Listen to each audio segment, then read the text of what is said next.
वो मंसूबे जो पहले 100 दिन के अंदर 33 शुरू किए गए, फिर वो 43 हुए, फिर वो 77 हुए, और अब जो है वो इन मंसूबों की तादाद 100 के करीब है। और ये मंसूबे जो हैं, इसके ऊपर कल का जो कैबिनेट का इजलास है वो बहुत अहम था इस हवाले से, क्योंकि बहुत सारे बड़े बड़े इक़दाम जो हैं उनकी मंजूरी कल कैबिनेट ने जो है वो दी है, जिसके अंदर एक बहुत बड़ा काम जो पाकिस्तान नहीं दुनिया की तारीख़ में पहली दफ़ा हुआ है, जिसको यकीनन एक्सप्लेन मेरे भाई हमारे रमेश सिंह अरोड़ा साहब यहाँ बैठे हैं, जो बड़े बड़े चैम्पियन हैं मुल्क ह्यूमन राइट्स के और मिनॉरिटीज़ के कामों के, और वो हमें भी बाज़ औक़ात आके बताते हैं हमें अपने मुल्क में क्या करना चाहिए। उनके मुल्कों में भी जो है वो सिख मैरिज एक्ट जो है वो नहीं है, और मरियम नवाज शरीफ साहिबा की हुकूमत के पंजाब में हुकूमत पंजाब ने जो है कल उनके रूल्स की मंजूरी दी है, और इंशाअल्लाह ताला अब ये सिख मैरिज एक्ट जो है ये फ़ौरी तौर पर पंजाब में नाफिज़ुल अमल होगा। इसके अगला रोड मैप भी एक है, इंशाअल्लाह मिनिस्टर साहब आपके साथ जो है वो शेयर करेंगे। लेकिन 2-3 चीज़ें जो बहुत इंपॉर्टेंट है, कल 56 नुकाती एजेंडा था कैबिनेट का, जिसके अंदर जो चीफ मिनिस्टर साहिबा ने जो अभी तक इनिशिएटिव्स लिए हैं उनकी मंजूरी वो किसान कार्ड की शक्ल में हो, 400 अरब रुपए का किसान कार्ड जो है उसकी कल मंजूरी दी गई है।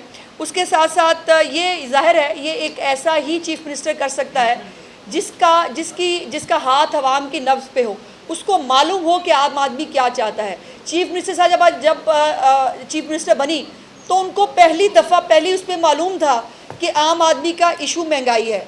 सो पहली मीटिंग उन्होंने महंगाई के हवाले से भी की, और आटे की कीमत में जो कमी वो लेके आई, और इसके बाद फिर जो एक नीचे ड्रॉप आया है अल्हम्दुलिल्लाह 36% से 12% के ऊपर जो महंगाई गिरी है, इसमें मरीम नवाज शरीफ साहिबा का बहुत बड़ा रोल है। और ये ज़ाहिर है उनको मालूम होता है कि आम आदमी जो है और वो ये बड़ी इंटरेस्टिंग बात है कि चीफ मिनिस्टर साहिबा ने वो तमाम मंसूबे शुरू किए हैं जिनका उन्होंने वादा अपनी इलेक्शन कैंपेन में नहीं किया था। यहाँ वो भी बहुत सारे लोग थे जो इलेक्शन कैंपेन में बड़े बड़े सुहाने ख्वाब दिखा के आए थे, हम ये करेंगे हम वो करेंगे, लेकिन उसके बाद अंडे कट्टे मुर्गियाँ निकली थी उसमें से निकला कुछ नहीं। तो ये जो उन्होंने वादे नहीं भी किए थे वो भी उन्होंने जो है वो आवाम तक पहुँचाए हैं।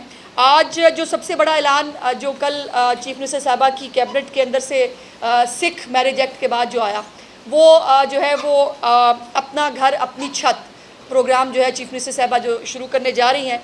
ये 1 लाख घर बनने हैं, और तमाम डिस्ट्रिक्ट्स के अंदर जो है 3000 के करीब प्लस माइनस के हिसाब से ये घर जो है ये बनेंगे। इसकी मंजूरी दे दी गई है। इसकी मोडेलिटीज़ के ऊपर जो है वो बैंक ऑफ पंजाब काम कर रहा है, वो भी इंशाल्लाह आपके साथ बहुत जल्द हम शेयर कर देंगे। और 14 अगस्त को मरीम नवाज शरीफ साहिबा इस मंसूबे का बाकायदा तौर पर इफ्तिताह करेंगे। उसके बाद जो नए पाकिस्तान जो है उसमें जो 49,000 अरब, एक तो इतने सारे अरब ये होते हैं कि पढ़ने भी मुश्किल होते हैं, 49,000 अरब के जो कर्जे जो लिए इस जो पिछली फ्रॉड हुकूमत थी उसने एक भी घर जो है वो आम आदमी को बना के नहीं दे सके। इंशाल्लाह ताला मरीम नवाज शरीफ साहिबा ने कर्जा नहीं लिया, बल्कि उन्होंने जो कर्जे पंजाब के ऊपर वाजिबुल अदा थे वो अदा भी किए, और उन कर्ज़ों के अंदर कमी भी लेके आई, और पंजाब के ज़िम्मे जो है उनमें 23 अरब रुपए के जो कर्ज़े हैं उनको उनके अंदर कमी हुई है। उसके बाद जो यतीम बच्चे हैं, ये जो इलेक्ट्रिक बाइक्स हम दे रहे हैं, जिसके अंदर मैंने पहले भी आपसे गुजारिश की थी कि जो जिन बच्चियों ने तलबात ने जो इलेक्ट्रिक बाइक्स के लिए अप्लाई किया था, हालांकि उनका कोटा सिर्फ 500 रखा गया था कि 500 बाइक्स उनको दी जाएंगी, लेकिन 8,500 के करीब बच्चियों ने अप्लाई किया, और चीफ मिनिस्टर साहिबा ने कहा कि बच्चियों के लिए कोई बैलेटिंग नहीं होगी। बच्चियां जो हैं बग़ैर बैलेटिंग के जितनों ने अप्लाई किया है उन सब के सब को जो ये बाइक्स हैं ये उनको प्रोवाइड की जाएंगी। और उसके अंदर एक और चीज़ देखने में आई कि जो बैंक ऑफ पंजाब ने गारंटीज़ की शक्ल में कुछ सख्त शराइत रखी हुई थी, ख़ास तौर पर यतीम तलबा जो हैं उनके लिए प्रॉब्लम था कि उनको अपने माँ या बाप में से किसी की गारंटी शो करनी होती थी। तो उसके ऊपर भी चीफ मिनिस्टर साहिबा ने इसके ऊपर खफगी का इजहार भी किया, और उन्होंने कहा कि जो बच्चा यतीम है या बच्ची यतीम है उसकी सरपरस्त जो है वो मरीम नवाज शरीफ हैं, और वो जो है यतीम बच्चों को बग़ैर इस किस्म की किसी शर्त के उनको जो है वो इस बाइक्स के लिए उनको फैसिलिटेट किया जाए, जो कल उनको हुक्म दे दिया गया है। उसके बाद ओवरसीज़ के ऊपर बहुत हमारे मुल्क के अंदर एक फितना फसाद पार्टी है जो ओवरसीज़ को अपनी शरपसंदाना जो सियासत है उसके लिए इस्तेमाल करती उनके भले के लिए कुछ नहीं है, किया कुछ नहीं आज तक। लेकिन ये भी अब मरीम नवाज शरीफ साहिबा का एक जो आप कर रहे हैं, लेकिन जो सारा कुछ तहस-नहस हो जाता है। देखिए, आप बिल्कुल दुरुस्त कह रहे हैं, लेकिन पहली तो बात यह है कि ऐसे कोई इकदाम आज तक हुए नहीं थे जो हमने कर रहे हैं, जो अभी भी अक़लियतों को और उस डिपार्टमेंट को हमेशा एक सुतीली माँ सा सलूक हुआ है उसके साथ। हमेशा उसको कभी भी उस तरह से वो पैटर्नेज नहीं मिली जो मरीम नवाज शरीफ साहिबा ने इस दफ़ा दी है। देखिए, हर सोसाइटी के अंदर ऐसे एलिमेंट्स होते हैं जो माशरे के लिए एक तकसीम का, माशरे के अंदर तकलीफ़ का बायस बनते हैं। लेकिन ये देखने की बात है कि आप ये तो देखिए कि सरगोदा के अंदर एक बहुत बड़ा जो इंसिडेंट हो सकता था, जिसको अल्हम्दुलिल्लाह हमारी हुकूमत ने जो है वो उसको होने से बचाया। एक दो इंसिडेंट्स ऐसे हुए, हमें सबको मिल के इस सोसाइटी को बिल्ड करना है।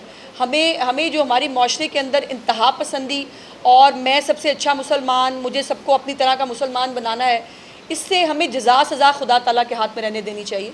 हम इंसान हैं, हमें इंसानों की तरह ही बिहेव करना चाहिए। तो इंतहा पसंदी जो है वो एक बिल्कुल एक माशरे का एक प्रॉब्लम है, लेकिन उसका ऑन ऑफ का बटन नहीं होता। उसको मिलजुल कर सोसाइटी के अंदर इस तरह के इकदाम हुकूमतें ले कि वो ये दिखाएं सोसाइटी के अंदर के जो मजहबी अक़लियतें हैं इनको भी जीने का उतना हक़ है, ये भी उतने पाकिस्तानी हैं। और दूसरा जो है वो उनकी हिफाजत की जाए, उनको आज़ादी दी जाए, और उसके ऊपर जो है वो चीफ मिनिस्टर साहबा की हुकूमत पूरा काम कर रही है। मॉब लिंचिंग के बड़े वाक़यात रिपोर्ट हो रहे हैं, करारदाद भी आई है कि ये किस तरफ हम जा रहे हैं कि एक ऐलान हो जाता है और उसके बाद ख़त्म, उसके बाद जी मैं गुजारिश कर चुकी हूँ कि का सिस्टम है, हम देखते तो हैं, पढ़ते भी हैं अखबारात में, चलता भी है कि इतने मुल्ज़मान को गिरफ्तार कर लिया, उसके बाद एकदम से वो सब कुछ खत्म होता है और फिर कोई ना कोई नया वाक़या सामने आ जाता है। जी अनफॉर्चुनेट है ये। कोई अलग फोर्स आप समझते हैं कि होनी चाहिए? नहीं, देखिए राव साहब, फोर्स से नहीं होगा, ये यहाँ से होगा। ये जो हमारे लोगों के दिमाग के अंदर जो एक भरा जाता है ना, कि नफ़रत भरी जाती है दूसरे फ़िरक़ों के बारे में, दूसरे मज़ाहिब के बारे में, और ये बाकायदा तौर पर एक एजेंडे के तहत होता है, ये आम मतलब उस तरह से नहीं होता।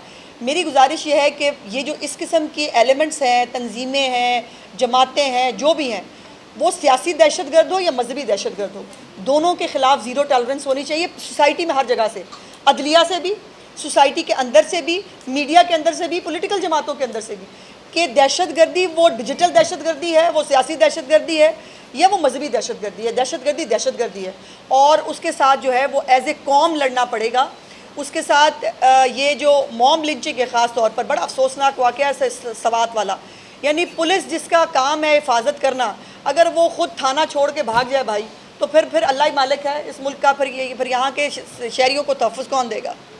जी बताइएगा कि अभी आपने गुरुद्वारों की कार सेवा की बात की, उनके रेनोवेशन की कुछ फंड खर्च होंगे, क्या ये पंजाब गवर्नमेंट खर्च करेगी या वैक्यू प्रेस प्रॉपर्टी हो इसके पास तमाम करोड़ों रुपए के फंड्स आते हैं और उनकी जायदादों से वो खर्च करेगी? देखें, इसमें कुछ फ़ंड्स तो बिल्कुल हमारी हुकूमत पंजाब जो माइनॉरिटी डेवलपमेंट फ़ंड्स हैं उस पर हम कुछ फ़ंड्स गवर्नमेंट ना सिर्फ गुरुद्वारों पे, हम मंदिरों पे, गुरुद्वारों पे, चर्चेज़ पे ख़र्च करने जा रहे हैं। हमारी वो क्रिश्चियन, हिंदू और सिख आबादियाँ जहाँ पे रहती हैं उनकी जो अपलिफ्ट है उसके लिए करेंगे। लेकिन आपको याद होगा आसिफ साहब, क्योंकि आप गुरुद्वारों को कवर करते हैं, पिछले दिनों मैंने एक प्रेस कॉन्फ्रेंस की थी और मैंने बाकायदा तौर पर कैटेगोरिकली प्रिंसिपल एक स्टैंड दिया था कि हम कार सेवा खोलने जा रहे हैं। हमारे इस वक्त पंजाब के अंदर 190 से 200 के करीब गुरुद्वारे हैं और बहुत सारे लैंड ग्रैबर्स ने उन पर ऊपर कब्ज़ा किया, और जब हम गुरुद्वारों को वागदार कराने की बात करवाते तो और कोई नहीं चीखता। एक इमेज दिया जाता है कि शायद बाकी लोग हैं, लेकिन वहाँ पे जो कब्ज़ा ग्रुप है वो बिल्कुल रोड्स पे आ जाता है, रोड्स ब्लॉक करता है और फिर उनको वागदार करने पे उनकी एक प्रॉब्लम क्रिएट करते हैं। बट हम जो हमारी सिख डाइस पूरा बैठा है, मैं आपके तवज्जो से, मीडिया के तवज्जो से उनको भी अट्रैक्ट कर रहा हूँ कि हम चाहते हैं कि सिखों का रिच हेरिटेज पाकिस्तान में मौजूद है, और सिख का और पाकिस्तान का जो रिश्ता है वो नाखून और गोश्त का रिश्ता है। सिख की बुनियाद पाकिस्तान है। अगर सिख मज़हब से पाकिस्तान को आप निकाल दें तो सिख मज़हब की इनकम्प्लीट रहता है, बिकॉज गुरु नानक साहब की जाए पैदाश यहाँ पे, गुरु नानक साहब की आखिरी आराम का यहाँ पे, चौथे गुरु का जन्म स्थान यहाँ पे, पाँचवें गुरु का शहीदी स्थान यहाँ पे, Maharaja Ranjit Singh he was son of the soil, वो यहाँ पे पैदा हुए। सो इसलिए हम अट्रैक्ट कर रहे हैं डायस्पोरा का, वो आए पाकिस्तान और आके अपने गुरुद्वारों को प्रिजर्व करें।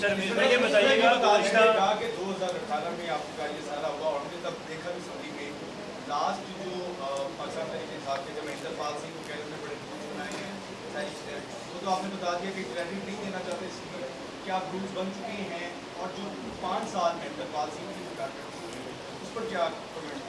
मैं किसी की कारकर्दगी, ये तो मीडिया बैठा है, मीडिया देखे। आप ओवरऑल उस गवर्नमेंट की कारकर्दगी देखें ना। अगर उन्होंने कुछ किया होता तो ये रूल्स बन गया तक इम्प्लीमेंट हो चुके, रूल्स बन गए और पास हो गए, कैबिनेट ने इनको इम्प्लीमेंट करवाने की कह दिया, अब इम्प्लीमेंट करवाने जा रहे हैं। आप बताइएगा, आपने कहा कि 2018 में जब पहली बात हुई तो पीटीआई के जो पार्लियामेंटेरियन थे उन्होंने इस बात की सपोर्ट किया। अब क्या वजूहत लग रही है कि पीछे से डायरेक्शन है कि इसके अगेंस्ट जाना है? इस बेहतर तो वही पीटीआई वाला बताया, पीटीआई ने क्या किया मैं बता देती हूँ, मैं जो हूँ बताने के लिए। और वो ये है कि भाई इस मुल्क में जो कोई भले का काम होगा ना वो उन्होंने होने नहीं देना। अब ये बताइए, अज़्म इस्तेहकाम पाकिस्तान जो ऑपरेशन है, जो बैठ कर जो है वो पूरी, जिसकी मंजूरी तमाम वज़राए आला के साथ मिल के हुई, और उस ऑपरेशन को वन साइडेड उसके ऊपर जो है वो कैंपेन चलाई गई, उसको मुस्तरद कर दिया गया। पहली दफ़ा पाकिस्तान की कौमी असम्बली ने तालिबान और मुल्क के अंदर जो दहशतगर्द तंजीमें हैं उनको सपोर्ट करने वालों को सरेआम देखा। जो इस मुल्क में इस्तेहकाम नहीं चाहते वो पाकिस्तानी नहीं हो सकते। जो इस मुल्क में दहशतगर्दी को फ़रोग देना चाहते हैं, ये वही लोग हैं ना जिन्होंने लोगों को छुड़वाया था, दहशतगर्दों को जेलों से निकलवा के आबाद कराया था, और आज वही मॉन्स्टर बनकर हमारे मुल्क के अंदर दहशतगर्दी करते हैं, हमारे लोगों को मारते हैं। सो ये जो है ना, ये कुफर का निज़ाम जो है वो तो शायद चल जाएगा, ये बेइंसाफ़ी का निज़ाम नहीं चल सकता। और ये इस तरह से जो ये ना साफ छुपते हुए नहीं, सामने आते नहीं, अब वो ख़त्म हो गया। अब ये साफ नज़र आ रहे हैं कि ये दहशतगर्दों के साथी हैं, चूँकि दहशतगर्दी करना ही इनका एजेंडा है।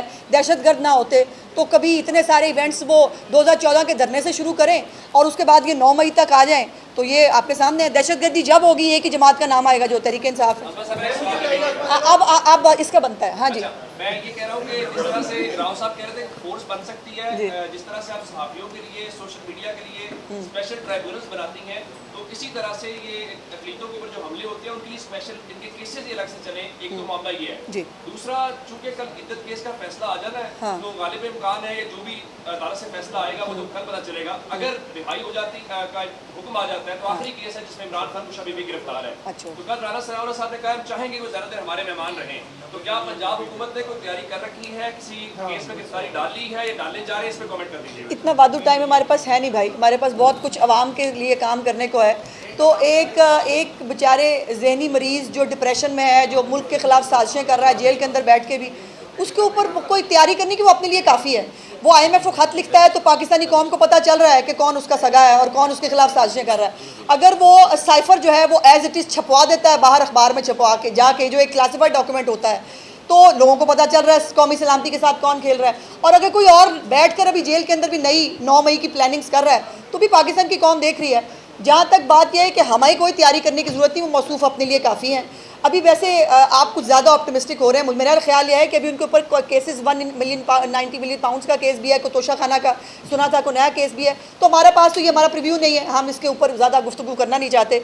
जो भी होगा देखी जाएगी। ये बाजू हमारे आजमाए हुए हैं। ये ज़मान पार्क के बाहर दादागिरी और दंगल और वो पेट्रोल बम, ये सारे हमने देखे हुए हैं। अब तो पता भी लग गया कि इनके साथ कैसे करना। थैंक यू जी, थैंक यू।